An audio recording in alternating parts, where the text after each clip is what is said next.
3, 2, 1. And we're live. Here we go. This virtual meeting is compliant with the Ralph M. Brown Act as amended by California Assembly Bill number 361, effective September 16th, 2021, providing for a public health emergency exception to the standard teleconference rules required by the Brown Act. The purpose of this is to provide a safe environment for the public, staff, and planning commissioners while allowing for public participation. The Planning Commission meeting is being broadcast on Comcast Channel 27 and the city's YouTube channel at www.youtube.com/BrisbaneCA. The agenda materials may be viewed online at www.brisbaneca.org/meetings. All written comments submitted before 2 p.m. of the day of the meeting have already been provided to the Commission and available for public inspection at the front lobby in the City Hall and online at www.brisbaneca.org/meetings. Any writings received after the agenda has been posted, but after 2 p.m. of the day of the meeting will be available online at the start of the meeting, at which time the materials will be distributed to the Commission. For those who did not provide written comments, a call-in telephone number was provided on the agenda, which can be viewed online at www.brisbaneca.org/meetings. The phone number and instructions will also be provided during the meeting. Participants in the Zoom webinar may make their comments through Zoom. Please note that Zoom participants will only be able to address the Commission verbally. I will announce time limits for public comment during the particular item. Staff, can we please have a roll call? Sure, I'll do roll call. Commissioner Funke. Aye. Commissioner Gooding. Present. Commissioner Lau. Present. Commissioner Patel. Here. Aye. Commissioner Sayasan. Here. That's everyone.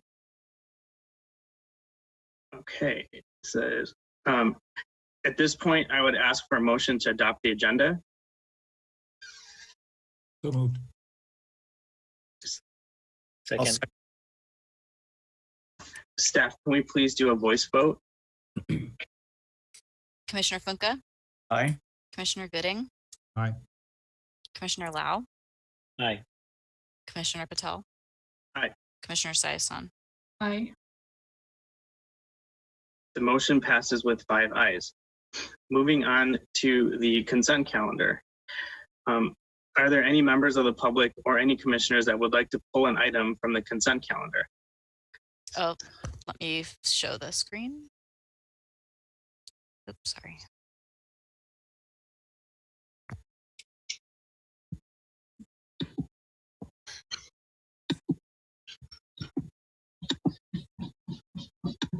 Technical difficulty.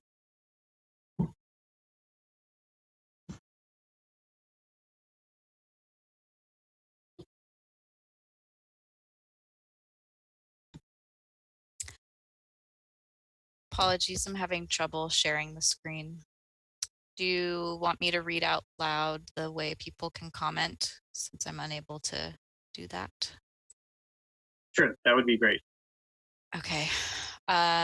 People can raise their hands if they're in the Zoom. They can text 415-519-0165, or they can call 1-669-900-9128, meeting ID 970-0458-3387, pound, and press *9 to raise your hand. And we'll put a timer on for 30 seconds, starting now. While we are waiting for the 30 seconds to pass, are there any commissioners that would like to remove an item from the consent calendar? I see nobody. Okay, 15 seconds.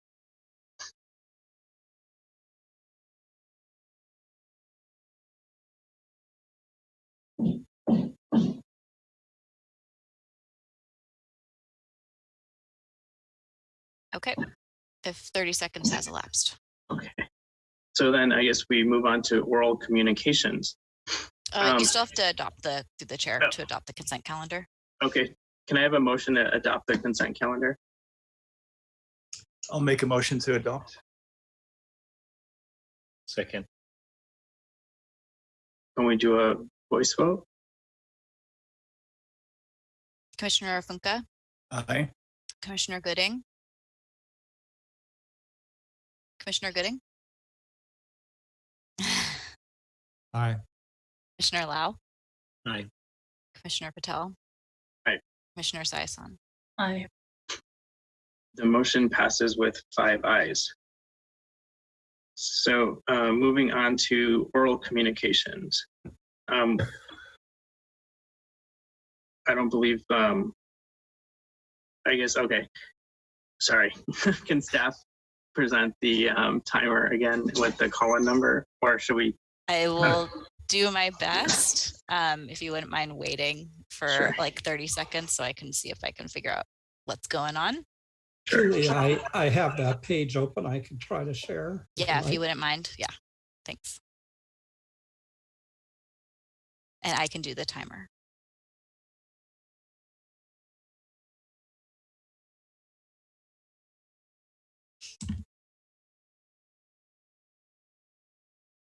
Perfect. Okay, so a minute on the clock, starting now. And the numbers are on the screen. While we are waiting, do we know, I was just wondering, Julia, if we have any additional written communications that were received that hadn't been sent to the commission or published? No, no written communications this evening.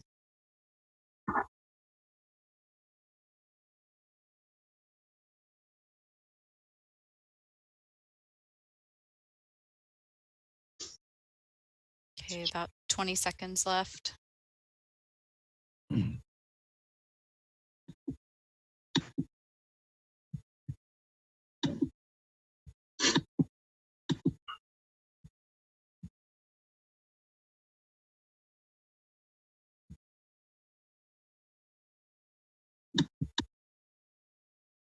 Okay.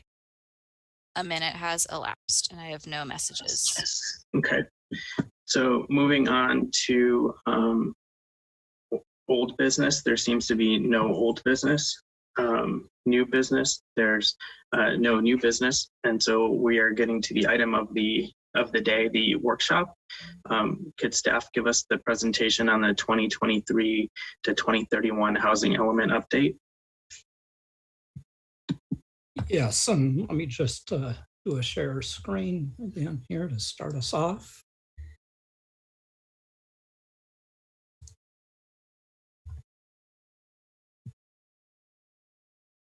Okay, good evening.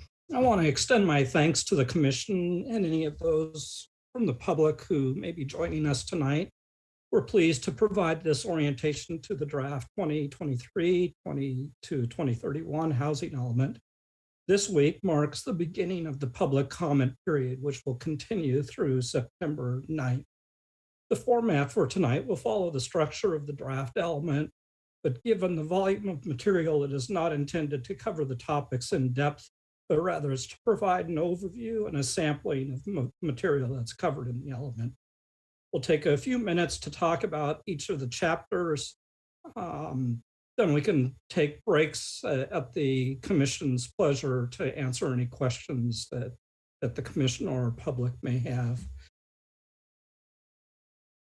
The chapters are outlined here. I should note that there have been no changes. Excuse me, there have been changes to the organization of the element, substantial changes as compared to the 2015 to 2022 element. This is in an effort to simplify and streamline it, but also includes new sections in response to state law. Before we dive into the chapters, what is the job of the housing element? In brief, the element is to evaluate the existing and projected community housing needs based on demographic data and projections, and provides a housing plan for the future. The first chapter, the introduction, provides a discussion of the city's setting. It also provides an outline of the applicable new laws affecting the housing element. It provides a brief discussion of public participation with a reference to the appendix, which provides a detailed outline of events and outreach. This section is essentially still being written as we get public comment and incorporate that into the element. Then there's a section affirming consistency with other general plan elements. Chapter 2 covers population and housing characteristics and housing needs. Appendix D is the companion to this chapter in that it provides the ABAG housing needs data report from which much of this data was sourced. There are numerous tables in this chapter, and I'll just highlight about a half dozen to provide a sampling. The first example is Brisbane's population. We grew to a total population of nearly 5,000 people as of 2020, and just a bit over 2,000 total households. This slide shows that the Brisbane population is aging with increases in each of the age categories of 45 years or older, shown in bold here.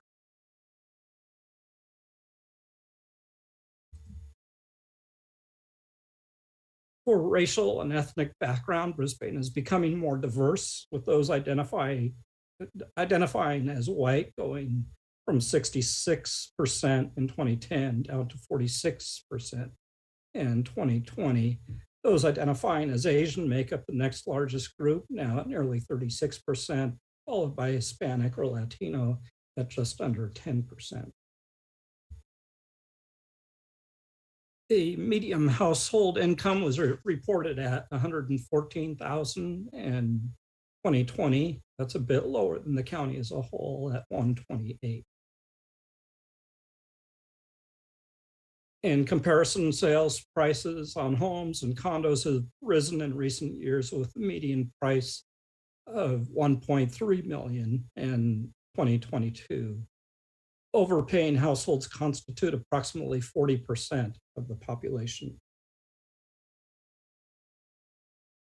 Finally, this chapter presents the regional housing needs allocation for RHNA, and as we've talked about the RHNA in previous workshops, this is based on the state's projection for growth and is assigned to Brisbane by the Regional Planning Agency, the Association of Bay Area Governments, or ABAG. Compared to Brisbane's current size, the RHNA is large for this cycle at nearly 1,600 housing units and is broken down by income levels, as you see here. So this is a minimum number of units that Brisbane needs to show that it has zoning for, or for which we will provide zoning during the first 3 years of the plan period. As shown here by the current zoning, we have a shortfall that's to be addressed through a program in Chapter 5 for rezoning to meet the RHNA. Next up is, and I'll just pause there if there's any questions. Again, I'm happy to take a pause, or if we have any from the public, it's at the commission's pleasure. We can pause in between or just take questions at the end. I'll go ahead and continue on, and we'll open it up later. So next up is Chapter 3 on resources and opportunities, which falls into two categories: land resources and financial and administrative resources. I'll talk about land resources, and then Julia will talk financial and administrative. The government code requires that the housing element include an inventory of land suitable for residential development to meet the RHNA. Where a city does not have adequate sites to meet the RHNA with existing zoning, as I mentioned, the city must include a program to rezone adequate sites within 3 years of the beginning of the plan period. So that's by January of 2026. Appendix B is the companion to this chapter and contains detailed discussion of the sites in terms of their capacity for development, given various constraints. That appendix also includes tables for the state's requirements showing the different sites.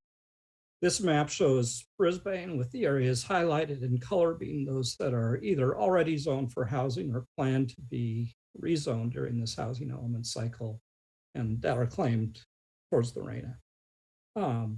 The greater central Brisbane area is shown toward the bottom of the screen in purple.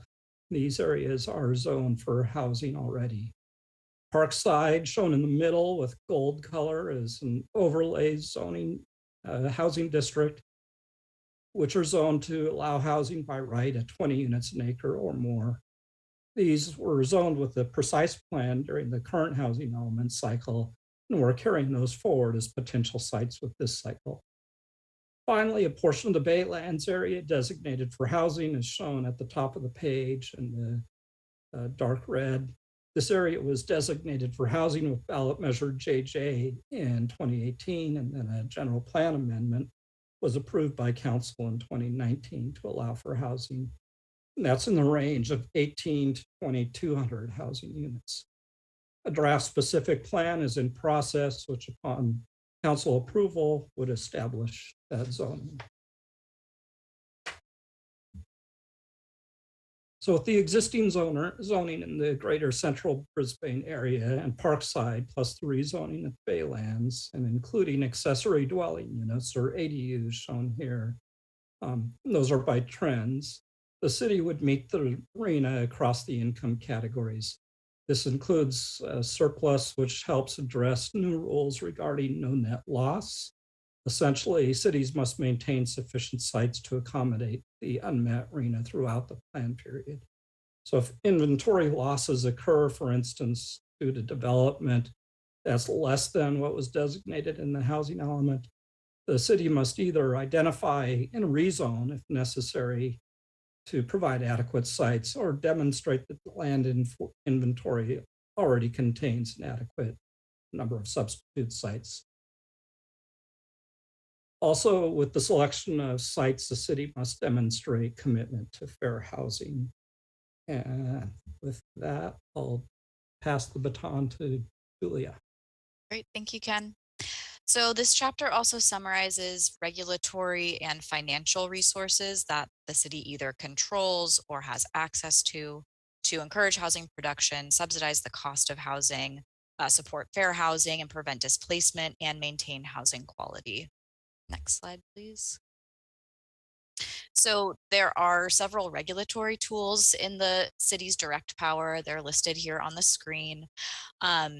These can encourage development of new housing, particularly deed restricted affordable housing. So our density bonus ordinance, inclusionary housing ordinance, those are ways that we actually extract and guarantee provision of affordable housing units with market rate development. We also will contemplate nexus fees applicable to new commercial development to produce new affordable housing funds that can be used to construct new affordable housing. Density transfer and cluster development programs, which allow for specific to our residential Brisbane Acres zoning district, allow for either the transfer of density or more intense development of certain sites where there is habitat value. We've also adopted relaxed ADU regulations, have partnerships with nonprofits, or promote those partnerships for either emergency shelters or shared housing and other rental assistance as well. Next slide, please. Programs to subsidize the actual cost of housing. There are more limited resources here. So both financially, the city does have a low and moderate income housing fund. That's a legacy of the old redevelopment agency. We don't really have a permanent source of new funding for that program. The fund balance right now is about $4 million, and that's resulting from both leftover redevelopment funds as well as the proceeds from sale of a property that the housing authority had owned. So I want to shout out right now, again, our affordable housing strategic plan process that we've talked about in the past. That's a parallel process to the housing element update. The city council is managing that. It's one of the primary components of the affordable housing strategic plan is programming how we're going to use our existing low and moderate income housing funds. And then how can we actually start collecting more and additional funds in a significant way that we can program for other uses as well. Obviously, the city can partner with affordable housing developers to help subsidize housing cost. That could look like land donation. That could look like executing ground leases for city-owned land that will retain in city ownership, but essentially allow for affordable development on the property. And then of course the city / developers has access to a variety of state and federal grant and loan programs that are competitive. And finally, there's direct rental assistance available through housing choice voucher programs as well. Next slide, please. So certain resources, regulatory or financial, are geared specifically towards preventing housing discrimination and displacement of vulnerable residents. Some of those are listed here as well. Next slide, please. Other financial resources focus on maintaining housing quality for low-income households. This includes funds that might be managed locally, such as the city's low mod income housing fund.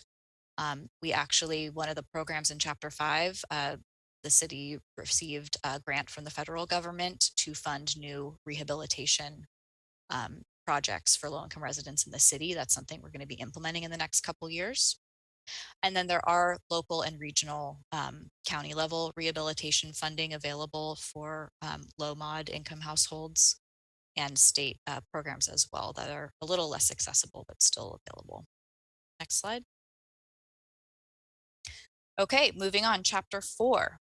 Chapter 4 is our discussion and disclosure of constraints to the development of housing. They fall into two buckets: governmental, so those within either local, state, or federal control, and non-governmental, things that are really outside of our control. Next slide, please. Can I interrupt with a question, please? It's just for my education. I feel I should already know this, but there are all these different buckets for housing by income level. And you mentioned programs that we have, right, which consist mainly of things like subsidies and supporting people in the maintenance of the quality of their housing stock. But we do have allocations, right, that we have to meet under RENA for each income level, I understand. Is there any way? It's just for when? So the RENA is the new housing units that the city has to zone for. The rehabilitation programs are programs that help existing housing stay safe and, you know, fit for habitation, basically. Okay. So how do we ensure, how does the city plan to ensure, what tools do they have to make sure that the new housing that's built falls into each of those categories as needed? Like what is to prevent everything from being above moderate, for example? Sure. Let's say development in central Brisbane. We'll leave the Baylands for a separate conversation.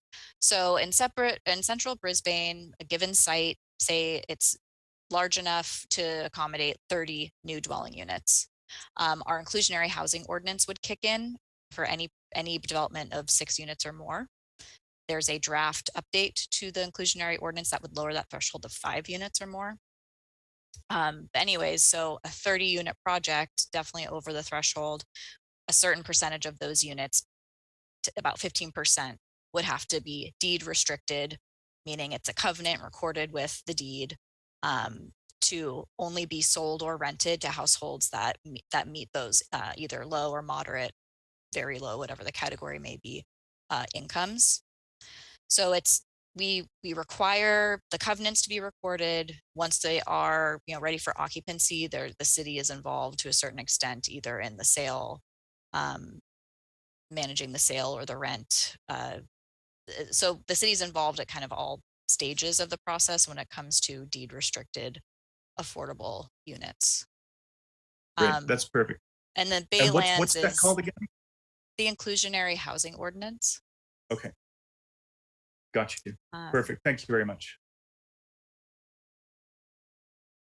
Okay. All right. Constraints. Switching gears, how are we not? So constraints is, again, we're focusing on ways, things that are standing in the way perhaps of the production of housing naturally by the market.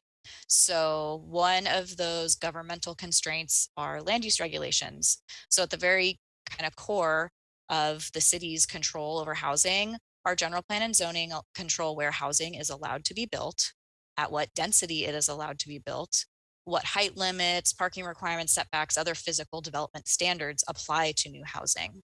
So those are some pretty key potentially limiting factors when it comes to producing a large volume of housing. Next slide, please. Another category of governmental constraints are codes and enforcement of those codes. Interesting, I typically think of building code compliance not necessarily as a constraint since it deals with health and safety, but again, these are regulations that control and require certain materials and standards for housing to be built to. We also adopt what's called a REACH code. So something going beyond the bare minimum requirements of the California Building Code. These provisions are related to energy efficiency and sustainability typically. So those are, again, may increase the cost of development or add additional requirements to development that aren't otherwise in the building code. But of course, we do it for very good reasons. Next slide, please. Okay, another category of governmental constraints is the requirement for development to provide on and off-site improvements like streets, utilities. We also, like I said, we have some energy requirements. So again, these are all things that kind of need to be provided, but do add cost and therefore could constrain the development of housing. Next slide, please. Okay, the other category that's probably a little more within the city's control and purview to change is the permitting process. So there's a couple components of this. Fees, we of course charge fees for both planning permits, discretionary permits that would go before you or council, as well as building permit fees. There's also impact fees. These for Brisbane, impact fees are pretty limited compared to other cities in the county or across the state. Right now, the school districts collect an impact fee that's assessed on a per square foot basis for commercial and residential development. We also charge a park and rec in lieu fee for small scale developments, and that's it. Heads up, the city is contemplating additional impact fees in the next year or so. That will add additional cost to developers' pro formas for development of housing. And of course, for larger projects that require environmental review, the developer's also on the hook for consultant fees, any other kind of technical studies that the city needs to complete to analyze the project. So other than the fees, there's the process itself. Oh, sorry, Ken. Promise, Ken, I would keep this quick. The permit process itself, there's discretionary permits that are required. The city recently, as you may recall, we amended our design review requirements that apply to housing developments. So housing developments are no longer subjected to design review. There is a ministerial housing development permit process. So that's something we actually did to hopefully reduce some of the constraints on housing development, is to take away that subjective design review. Other permits, building, grading, encroachment, and then permit processing itself. Technology comes into play. We are in an electronic planning and application world now, building permits as well. COVID kind of pushed us there. The city is contemplating some significant upgrades to our permitting technology, because with all of those changes, that digitization of permitting, we have a lot of opportunities to kind of gain efficiencies there. Okay, next slide. Okay, and then non-governmental constraints. I won't go into too much detail on these, but I'm sure everyone knows that land is very expensive in California, in the Bay Area particularly. That is a huge constraint to the development of housing. Similarly, cost of construction is incredibly high. That's obviously also subject to fluctuation, like supply chain issues, particularly recently. And then financing, so actually getting construction loans and development loans to get that capital to actually construct. Okay, next. And then fair housing. So again, there are constraints that have to do with ensuring there's no discrimination in housing. So people seeking housing in Brisbane. So kind of shoehorn in the fair housing section to constraints. There's some fair housing issues that are within the city's realm of control and some that are not. But within our control, so we've the fair housing section analyzes the incidents and types of discrimination in housing. We also have a fair housing kind of lens filter that we applied to our sites inventory to make sure that the sites we're identifying as being able to develop in this period are in high resource areas, close to amenities, not close to hazards like floodplains and those sort of things. Next slide. Okay, back to you, Ken. So next up is Chapter 5, the housing plan. The heart of the housing element is the goals, policies, and programs. Then the quantified objectives provide the city's estimate of affordable units to be preserved and rehabilitated, and the estimated units to be built for the planned period. We just had a workshop on goals, policies, and programs a couple weeks ago, and so we won't go into too much depth here. These distill the analysis of our housing needs, the demographics, fair housing considerations, constraints, and zoning capacity into a number of actions to be taken by the city. Essentially, it's a housing plan going forward for the next 8 years.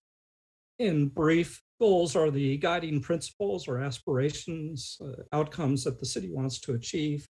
Policies are specific statements that guide the decision-making or commitment to a particular course of action.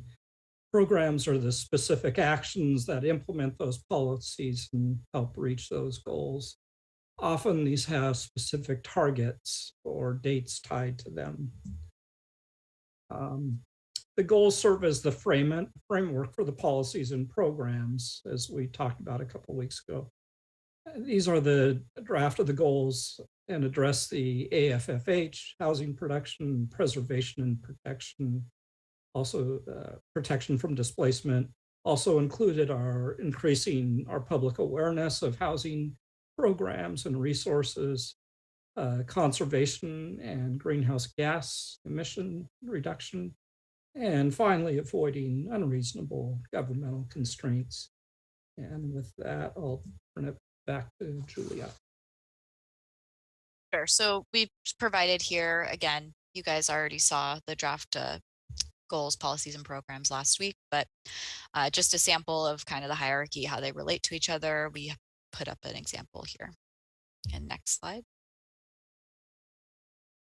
So this section is the quantified objectives. So this is where the city is estimating what they think is likely to develop.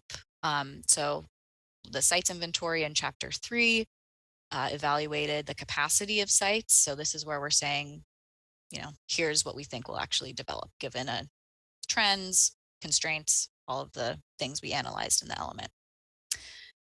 This table here is all the affordable units in town that we intend to preserve. Next slide, please. And this table here is the estimate of new construction, so new housing units by sub area or by specific address where we have projects in the pipeline. And as you can see, we have projected that we will meet our arena with the combination of all of these sites. The Bayland site is, as Ken mentioned, a site that doesn't currently have the zoning in place, but with adoption of the specific plan by 2026, the zoning will be in place and that will meet the requirements of HCB. And I think that was it for that slide. That's the end of our workshop. I'm happy to talk about next steps, but we can pause here if anyone has questions on the quantified objectives, Chapter 5, housing programs. Commissioner or Chair Patel, do you have a hand up?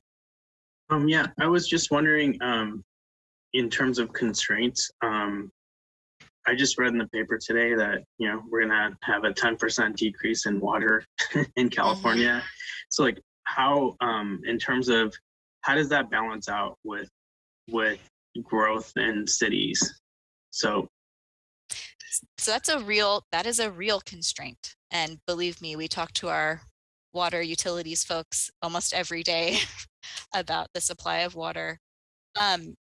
Yeah, the overall supply of water, the California's changing climate, changing rainfall patterns, changes in the way that we store water. All of these things are going to have real impacts on not just housing development, but just any kind of growth, right, in California. It's kind of a wicked problem. The housing element isn't really the vehicle to solve that problem. We do have a section in the constraints chapter about water supply. And basically what it determines is, you know, here's the supply guarantee that the city has in millions of gallons per year from the SF Public Utilities Commission, our water wholesaler. We provide projections for development to our utilities department and public works. They run the projections, so new units, new commercial square footage. They run the projections through a model that models demand and compare that demand to the supply that we have contractually guaranteed with the SFPUC. And that's how we determine whether there's enough water supply to meet the both current and projected needs. The Baylands is our largest potential development site, right? And as you guys probably all know, because you followed that process incredibly closely, part of the Baylands development requirement is to provide their own source of water. The city's water supply doesn't include water for the Baylands. So, you know, for all the other sites, for sites in central Brisbane, we've identified for housing, including Parkside, including the R districts, there is adequate supply in our existing supply guarantee to provide that. So Baylands brings its own water. All the other projected development in this housing element, we have enough supply at this point. got it. That's super interesting. That is a great question. And I've actually had it before, just talking to people's who raised concerns about water. But if I understand what you were saying is the Brisbane's obligation is just to zone to make sure that we've approved the housing there, but we're only accountable for making sure that there's water for the zones that don't include the Baylands. That's interesting. Okay. More or less, yeah. Oh, anyone can go ahead, Commissioner Lau. Well, wanted to first of all say thank you to you and Ken, your staff, for an incredibly comprehensive, thoughtful, presentation, and the amount of work you've put in this. It's just tremendous, and amount of research that you've done. So thank you. I had a couple questions. So the main, the HCD needs to approve the draft, but are there any provisions like for, let's say, does the developer have to develop these units by 2031? Is there some provision that that has to be completed by a certain time frame, or we just need the city needs to have HCD approve the draft for this cycle. So I'll take on this one, I guess. The zoning so first step would of course be to get the housing element certified. Mhm. And then where we need to provide the zoning, we have a deadline in which to do that. And that's within 3 years for the Baylands. The other sites are already zoned for housing, so there's no changes planned for those in terms of density. In terms of what the market then provides is really up to the market, and the HCD does not impose a requirement because we can't really control the market and what's developed. But they do want the city to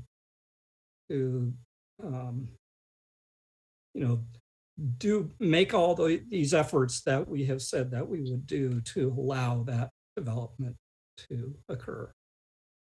And the HCD, I think we've told you guys in the past, kind of the past couple of years, HCD as a state department has gained a lot more kind of police power. So I don't know if you guys heard very recently that the city of San Francisco is getting kind of audited by HCD because HCD basically thinks that it may be standing in the way, somehow constraining the development of housing. And so it's getting a special investigation.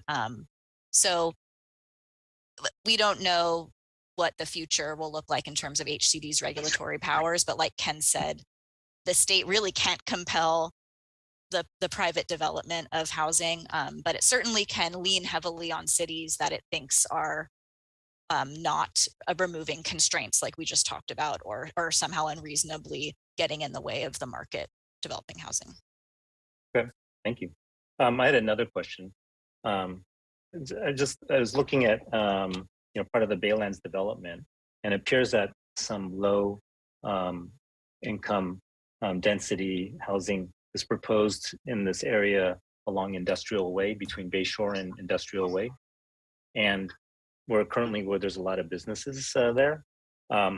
So there's no provision, like the city wouldn't be able to protect any of those businesses from their property being, their leases being and ending their leases so that they could develop those areas. It's all up to the property owner. The city wouldn't be able to protect any of those businesses if development was required in those areas. So it's if I could, Julia, through the specific plan, there can be provisions made to, work on business relocation. That's something that can be developed through the specific plan process. But certainly the area that's planned for housing within the specific plan, we anticipate to be fully developed with housing as proposed.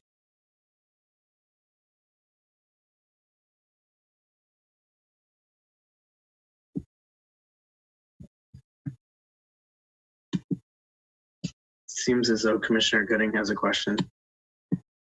Yeah, thank you. And first I want to echo Alex's thanks to the staff for a lot of hard work put into this, really.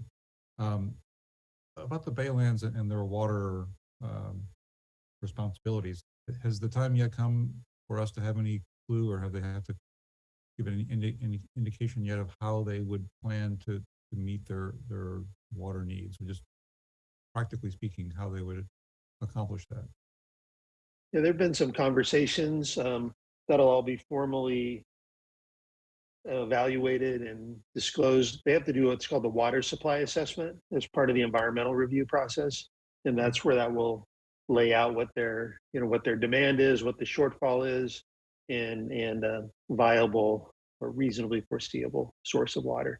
So, by the time a draft EIR is published for that information will be disclosed as part of that draft EIR. That's kind of all underway right now. There's no agreement. There's no formal source of water that's been identified at this point. Okay, thank you. Another question regarding like utilities. I was curious if there's going to be a development and there isn't any or there isn't currently, there aren't any utilities there, whether it be water or electricity or gas, anything like that. And to extend or that infrastructure to for those utilities, if it had to pass through current property owners' land, their property to extend those utilities, are those property owners like, do they have any rights in saying like, I don't want you to dig dig and extend these lines, or does the PG&E and the city kind of have more rights in terms of that? There's not a lot of situations where public utilities are within private property. Most of the time they're within an easement that's held by the utility in question or within public right of way. I mean, there may be some one-off situations, maybe with especially in older Brisbane, where there might be a private sewer line or something that crosses multiple properties. But with new development, you'd be looking at public utilities that are served, from a public, either public easement or public roadway.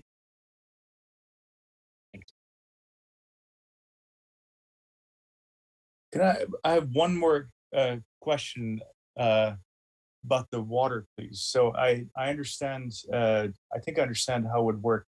What happens if at some point in the future the circle can't be closed? So Brisbane does what it's supposed to do, and it allocates, it zones for housing there, but then the EIR, or the water supply assessment, comes back and says there's not enough water or something, we can't meet the need. Is there any chance that would happen? And what would happen to our zoning? Would we then not get credit for having met our zoning targets? Because these things, No. eventually these trains have to meet, right?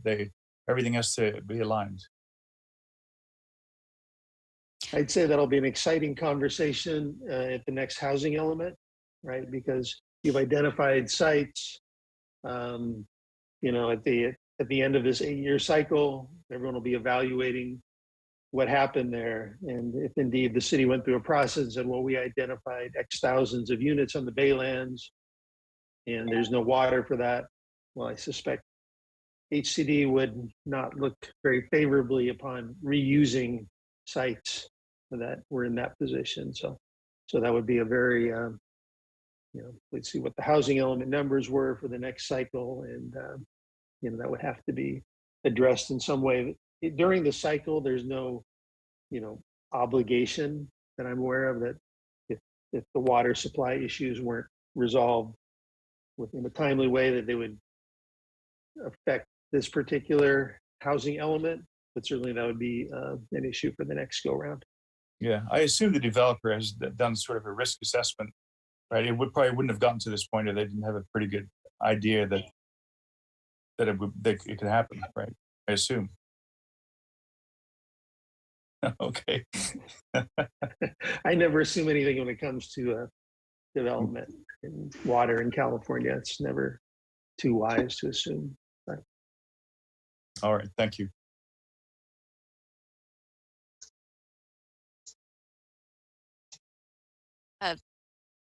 Commissioner Gooding, do you still have your hand up? Okay.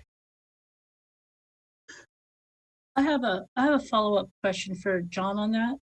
So John, are you saying that if we zone a place like the Baylands for housing, and for some reason the developers could not get the water they needed for their development, are you saying then that the state would penalize us and say that we didn't meet arena numbers? I'm not saying that. I'm saying that in the next housing element, we go through this every 8 years, right? Mm-hmm. And you have to reassess sites.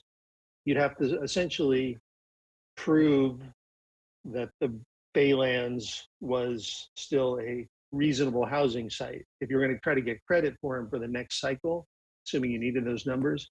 And I think it would be maybe more challenging to prove to the state that this is a viable housing site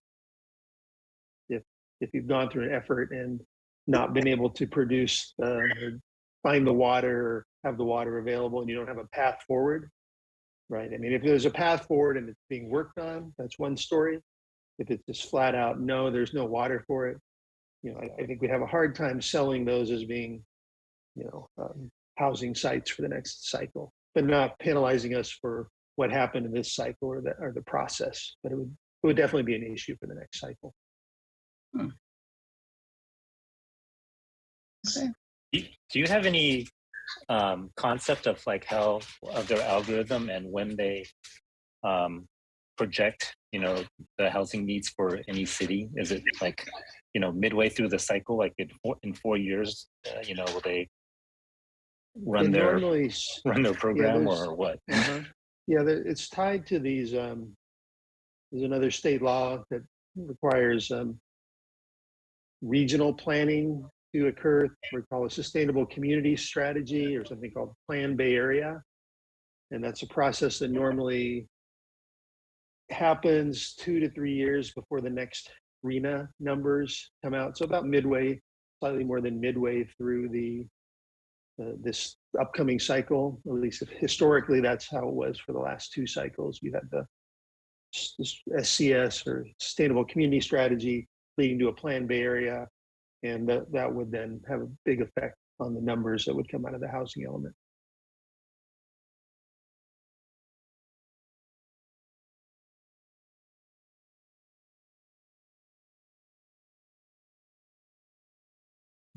If we were to designate all 1,600 of those new sites to central Brisbane, would we, I mean, let's say we just keep allocating places in central Brisbane as the places where we're gonna meet the RIA numbers. I mean, at some point we will also run out of water in central Brisbane, right?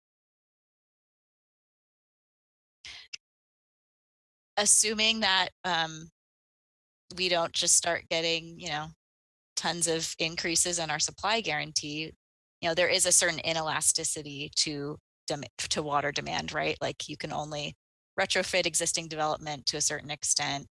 New development obviously can be very efficient when it comes to water use, but still there will be, you know, a time potentially, we don't foresee it in the near future, but it could happen for sure, that we actually don't have enough water for new development.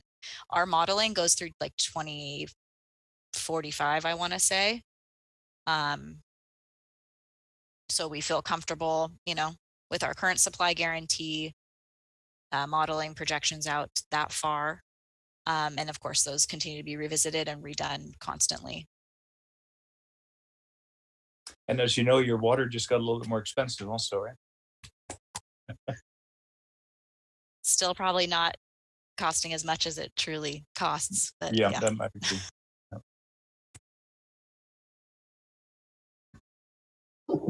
So, Julia, following up on that, okay, so if a city doesn't have enough water for new developments, are you saying that they can't use that as an excuse to not meet their RENA numbers? So meeting our RENA, for the purposes of like complying with state law, we have to show zoning capacity, right? The whether those sites develop or not isn't really, again, like within the city's control to a certain extent. We certainly cannot make more water supply if there indeed is no water supply. So when a city, for example, this happened in the last 10 years, right? East Palo Alto had to do a moratorium on development because they had water supply issues. So the fact that they had a moratorium and they weren't issuing building permits didn't necessarily mean they weren't complying with their RENA. They still had sites designated. Okay. Did it mean that housing wasn't actually getting developed? Yeah. But that's not necessarily, again, something that like we're penalized for under current state housing law. Okay, yeah, I just wanted that clarified. Okay, thank you. I guess it just gets confusing because if, for example, like if we don't have enough water, let's say in the Baylands, and then we say we're going to allocate 1,600 units there, then in 8 years, we may not be able to use that allocation again, right? Is that how that works? because there's no water there, there's no ability to get water, let's say, then we can't really allocate the housing units there.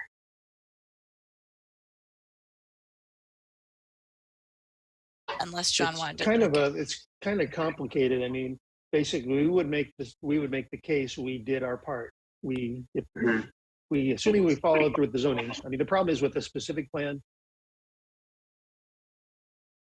is very adopt the specific plan without the water supply, right? It's not like we can just adopt the paper specific plan because of the CEQA requirements that come with the specific plan. So, again, it would be a fact that the city committed to rezone property, right, to meet our RENA.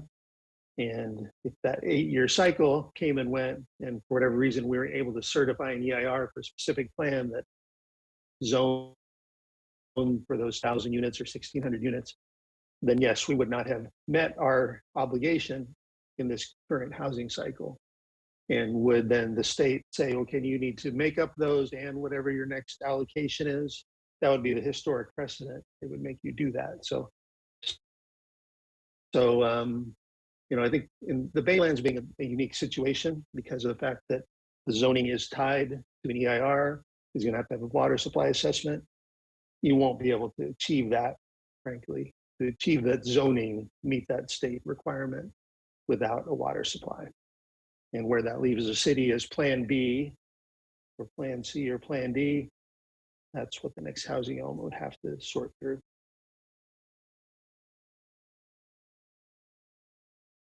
And I think it's interesting to think about, RENA, the number of housing units allocated to each city for each cycle, those numbers fluctuate. Like the city's RENA was like 85 units one cycle, and then it was like 300 another. And, I think in general, the messaging across the state is that we're in a housing crisis and that really not enough housing is being built in the state. So I'm not saying that like our next arena is going to be, 50 units or something, but I'm just, there is nuance, the methodology that ABAG uses in determining, how they're allocating the numbers from the state to each city. It can change depending on a lot of circumstances. So we don't know what our arena is going to be in 8 years. I'll just say that, we'll have a good idea, I guess, in a couple of years, but at this point, we just don't know how high it's going to be, how low it might be.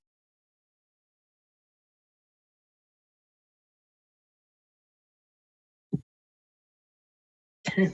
Are there any other questions for staff or comments? Seeing none, thank you, Ken and Juliet. Oh. Do you want to talk about next steps? Sure.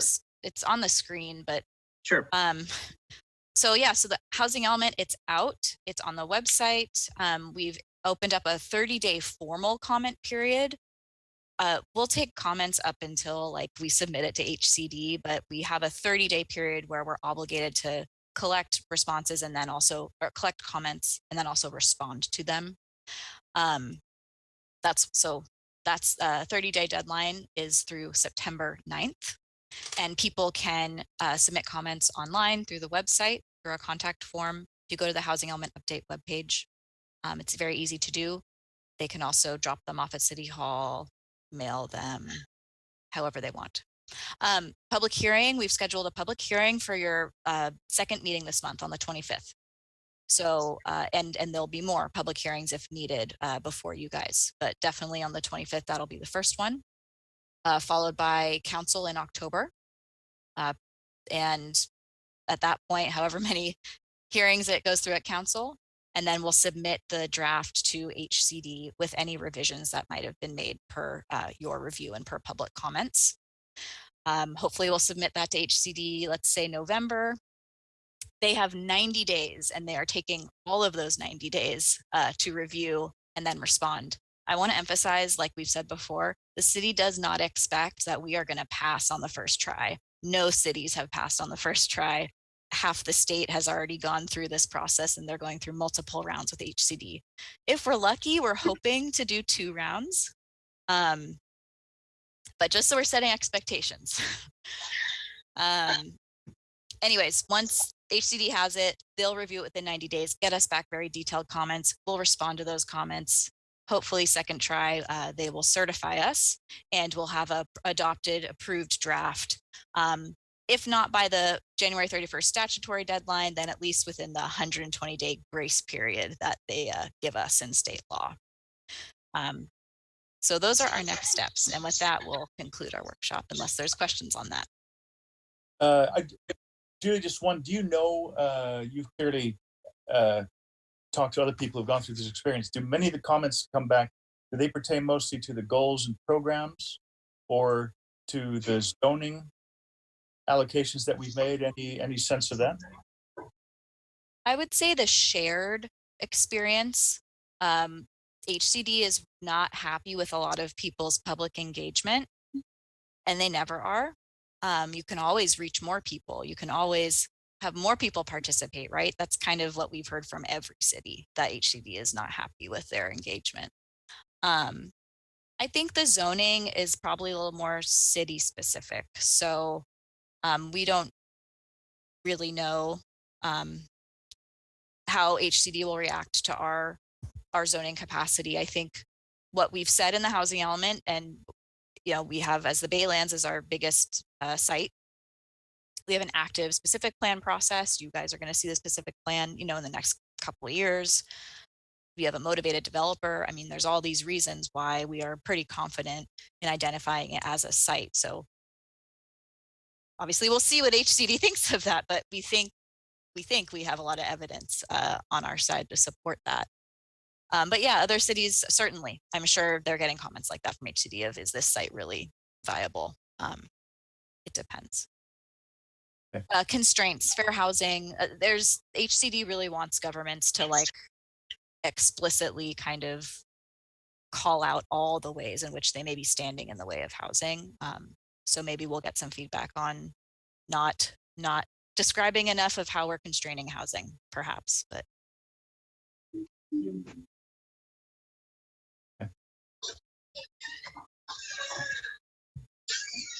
Okay. Okay. That's it. Well, thank you, Julia and Ken, again for that awesome presentation and for last week's also, or last sessions also. Moving on, are there any items initiated by staff? Just one item, we will email you guys, but there is a in-person planning commissioner training in early October. I think it's down in Santa Clara or somewhere. So anyone who hasn't had the opportunity to attend a training yet, we certainly encourage you to do it if you can, and we'll send that registration info. And that's all we have. Okay, then moving on to items initiated by the commission. Are there any items initiated by the commissions? Nope. I'm saying no. Okay. So at this point, I guess I'm at adjournment, and I'm a little bit confused. Do we need to do a vote on adjournment or not? No. I believe the Commissioner Gooding is prior saying no. chair said he used to just adjourn. Okay. So thank you very much, everyone, for everything tonight. And we are adjourned until our next scheduled meeting. August 25th. Thank you very much. Right, Okay. thank you. Good night, everyone. Take care, everyone.